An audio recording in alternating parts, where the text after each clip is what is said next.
আজ যেন দক্ষ যজ্ঞ চলছে বাড়িতে। কোথার থেকে শুরু করব, কোথার থেকে শেষ করব, কাজের চাপ এতটা বেশি বুঝতে পারছি না। কি করতে হবে? আমাদের জগন্নাথের জন্য 56 ভোগ করতে হবে, এদিকে কীর্তন রয়েছে, বৈষ্ণব সেবা রয়েছে, সাথে যেই ঘরে আমরা থাকি সেই ঘরেও নাকি বৈষ্ণবরা এসে আমাদেরকে একটুখানি কীর্তন করে যাবেন, যেহেতু আজকে শেষ দিন। তারপরে বিদায়বেলা, তারপরে ভক্তদের প্রসাদ বিতরণ রয়েছে, তার সাথে রয়েছে জগন্নাথ দেবকে বিদায় করা, মানে আমি আবার বরণ করবো, মানে বরণ করে রথে তুলে দেবো। মানে কখন কি করব আমি কিছুই বুঝতে পারছি না। সাথে রয়েছে বস্ত্র বিতরণ, মানে আমাদের গুরুমা মানে বৈষ্ণবদের জন্য যারা রান্না করেন 3-4জন মহিলারা আছে, সাথে যারা মানে বাইরের প্রসাদ বিতরণ করেন যারা, তারা রয়েছেন, এবং তারা যারা রান্না করেন তারা 2জন রয়েছে, সাথে যত বৈষ্ণব রয়েছে প্রত্যেককেই আমরা প্রতি বছরই বস্ত্র দান করি। নিজের থোবরাটা একটু দেখিয়ে দিলাম, দেখতে পাচ্ছ কীরকম ভালো থোবরা হয়েছে। 9 দিন ধরে কোনো কিন্তু ঘুম নেই, 24 ঘন্টার মধ্যে 2 ঘন্টা ঘুমোচ্ছি। যাই হোক, প্রথমে দেখতে পেলে মালপোয়া এবং বাটিজোড়া 1200 পিস অর্ডার করেছি, যাতে কোনো ভক্ত যেন অভুক্ত না হয়ে থাকে। যেই ভক্ত যেন বসে প্রসাদ নেয় তারা যেন মালপোয়া এবং বাটিজোড়াটা পায়। সাথে হচ্ছে এই যে 56 ভোগের জন্য হেল্প করে দিচ্ছি আমার মানে আমার ভাইয়ের শালি আর ভাইয়ের হচ্ছে বউ আর কি। মন ভীষণ ভারাক্রান্ত, তার মধ্যেও কাজ করতে হচ্ছে।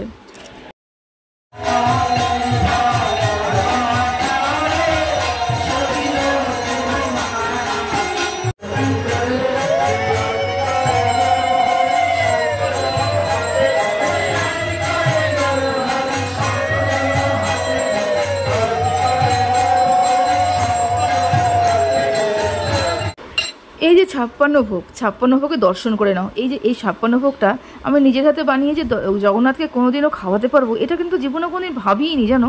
এই 56 ভোগে দর্শন করে নাও। 56 ভোগে দর্শনে কিন্তু অনেক অনেক অনেক পাপ মুক্ত হয় বা দোষ মুক্ত হোক যায়। আমি কথা এটা শুনেছি, সেই জন্যই বললাম।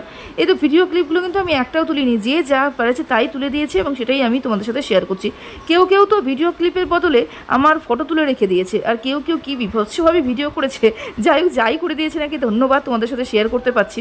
আর এটা হচ্ছে মিষ্টি, যারা ঘরে, আমাদের যেই ঘরে থাকি সেই ঘরে কীর্তন করবে বৈষ্ণবরা, সেই জন্য মিষ্টি আমরা করছি আর কি।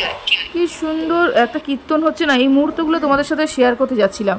এত সুন্দর, এত ভালো একটা মুহূর্ত, মানে কি বলবো, আর ভাষায় প্রকাশ করতে পারছি না।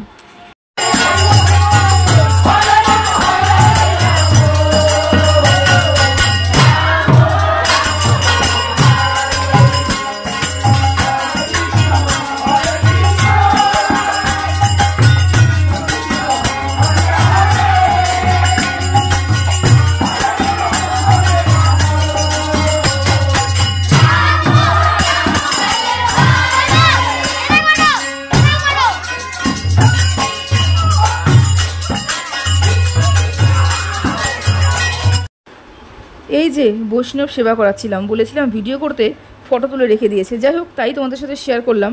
যে কজন বৈষ্ণব ছিল প্রত্যেকে সেবা করাচ্ছিলাম, তাই কি বলবো আর বলো।